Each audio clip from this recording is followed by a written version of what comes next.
Hello, I'm Margot with the Huntington's Outreach Project for Education at Stanford, and I'm here today to talk with you about Huntington's disease. HD is a devastating disorder that runs in families, affecting about 1 out of 10,000 people in Western countries. People with HD have a 50-50 chance of passing it on each time they have a child. It causes brain cells to malfunction and die, which in turn causes people with HD to have problems with movement, thinking, and mood. Onset of HD is highly variable. Symptoms start around age 30 to 50 for most HD patients, but about 6% of people with Huntington's disease have juvenile HD, which affects children and teenagers. Most patients die about 10 to 20 years after symptoms begin. HD is a neurodegenerative disorder, meaning that symptoms are caused by the death of nerve cells in the brain. Specifically, a part of the brain called the basal ganglia is most heavily damaged in people with HD. The basal ganglia are responsible for controlling movements. They help us start motions that we intend to do and stop motions that we don't want to do. The basal ganglia also help us organize thoughts and regulate emotions. So nerve cell death in the basal ganglia is thought to cause the symptoms of HD. There are 3 types of symptoms, which start at different times for different people. The most noticeable symptoms have to do with movement. People with HD begin feeling clumsy or restless and may have occasional twitches or muscle spasms. As the disease continues, they have more and more trouble controlling their motions. It becomes difficult to walk, talk, and perform tasks, and they display chorea, the uncontrollable twisting and writhing movements that are named after the Greek word for dance. In the latest stage of the disease, motor symptoms are so serious that patients can no longer care for themselves. People with HD also have problems thinking clearly.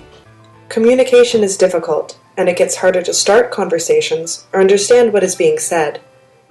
People with HD also have trouble with their attention span and memory, and can't organize their thoughts very well. Another major symptom of the disease is that it affects mood and emotions. The most common symptom is depression, but other symptoms, like apathy, changes in sexual behavior, and anxiety, often occur. Sometimes people with HD become aggressive or act in socially inappropriate ways. Some of these symptoms, particularly depression, are partly caused by upsetting life changes. However, all of these symptoms are due in part to the biological changes in the brain caused by HD. These biological changes happen because people with HD have a glitch in their DNA. DNA is an important molecule stored in our bodies that acts as an instruction manual for all proteins. DNA is made of genes, and each person has 2 copies of each gene, one from their mother and another from their father. DNA is made of 4 building blocks, A, C, T, and G. People with HD have mistaken one of their 2 copies of the Huntington gene. This copy of the gene has an extra long sequence of CAGs. The normal form of the Huntington gene has 20 or fewer CAG repeats and codes for a protein that is thought to be important for nerve cells to work properly. However, the mutant form of the Huntington gene has 36 or more CAG repeats, which codes for a mutant Huntington protein that has a long, sticky tail of glutamine, one of the building blocks of protein. The mutant Huntington protein is toxic and is thought to be responsible for killing nerve cells in the brain. The glutamine tail causes copies of the mutant Huntington protein to stick to each other. In this way, they form clumps that usually end up in the nucleus, which is the cell's command center. Scientists don't know exactly how the mutant Huntington protein causes problems, but there are a few leading ideas. Some researchers think that the clumps of protein are harmful because they interfere with the important processes that happen in the nucleus. It is also thought that the clumps are harmful because the mutant Huntington protein sticks to more than just itself. It also sticks to other proteins that have glutamine tails. In this way, it kidnaps important proteins and prevents them from doing their jobs. Other scientists think that the clumps are actually the cell's way of protecting itself. In their view, the cell is trying to bundle all of the toxic protein together as a way of keeping it from doing harm. This is kind of like having a dumping ground for toxic chemicals, rather than allowing them to seep into the water supply or get into the ground. They point out that mutant Huntington is actually most harmful when it is not in clumps, as it can spread throughout the cell and cause damage in many different ways.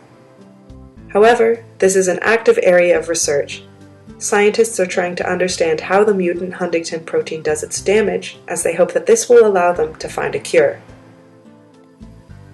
Research has not yet led to a cure, but scientists have made some important advances. Their efforts led to the discovery of the Huntington gene in 1993 and the development of a genetic test.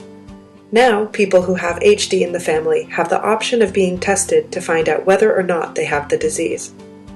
However, many people who are at risk choose not to be tested because at this point there is no way to delay disease onset or slow down the disease once symptoms have begun. The treatments that exist are all aimed at relieving symptoms, such as the psychiatric problems and the movement difficulties. Some doctors suggest that living a healthy lifestyle, which means eating well, sleeping well, and exercising regularly, might help people with HD deal with the symptoms better. There are also various types of therapy that might help.